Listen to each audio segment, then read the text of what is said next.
Alors la question, tu te mets combien en animaux imaginaires?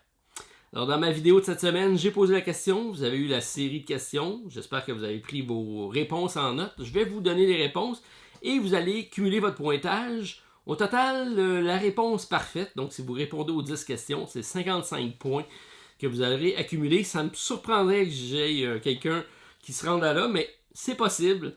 Alors, j'ai eu quand même un bon score là-dessus. Peut-être que je vous le partagerai à la fin. Donc, j'y vais en rafale et vous notez vos points au fur et à mesure. Donc, est-ce que c'est la sirène ou le loup-garou qui possède une queue de poisson? Évidemment, c'est la sirène et ça vous donne un point. Combien de cornes possède une licorne bien formée? Une seule, évidemment. Donc, pour 2 points. Lequel de ces animaux imaginaires renaît de ses cendres? Est-ce que c'est le phénix, le sphinx ou le léviathan? Alors, c'est le phénix. Harry Potter, on l'a vu. 3 points pour cette réponse. Ensuite, comment se qualifie un homme mi-homme, mi-taureau? Je vous donne même pas les choix de réponse parce que on l'a vu maintes et maintes fois avec le Minotaure dans notre fameux Mythic Battle avec Stéphane. Donc, 4 points pour cette réponse. Ensuite, dans les montagnes de quel pays vivait le Yeti? Ça pourrait porter à confusion, mais je ne pense pas. Alors, on va dire le Tibet pour 5 points et on accepte également la Chine comme proposition. Donc, Chine et Tibet, c'est accepté pour 5 points.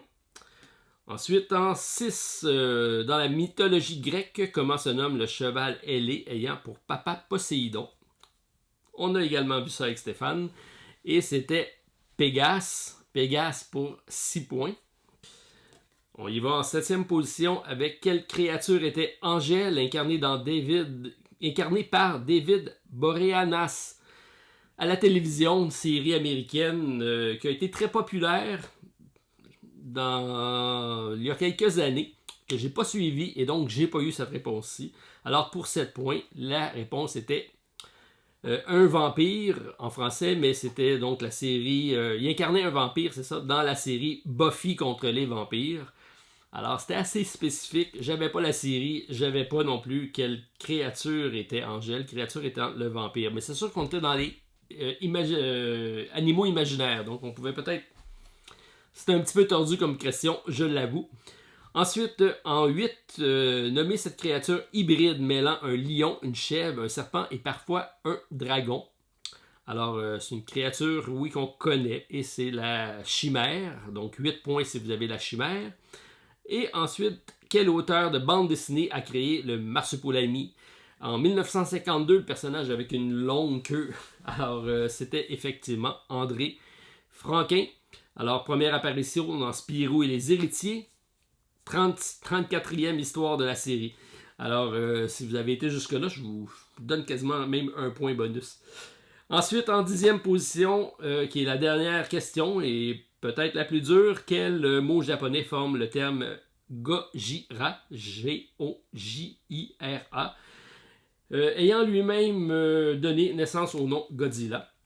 Et on parle de Gorira et de Kujira. C'est 2 termes japonais qui signifient gorille et baleine.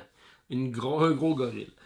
Alors, félicitations si vous avez eu toutes les réponses. Donc, 55 et même 56 parce que si vous avez réussi à avoir le bonus. Alors, je vous invite à partager dans le commentaire votre pointage. On compilera tout ça et la semaine prochaine, je saluerai la personne qui a le plus de connaissances avec les animaux imaginaires. Alors, c'était ma nouvelle chronique TTMC. Tu te mets combien? Félicitations. On se revoit la semaine prochaine pour une autre catégorie probablement.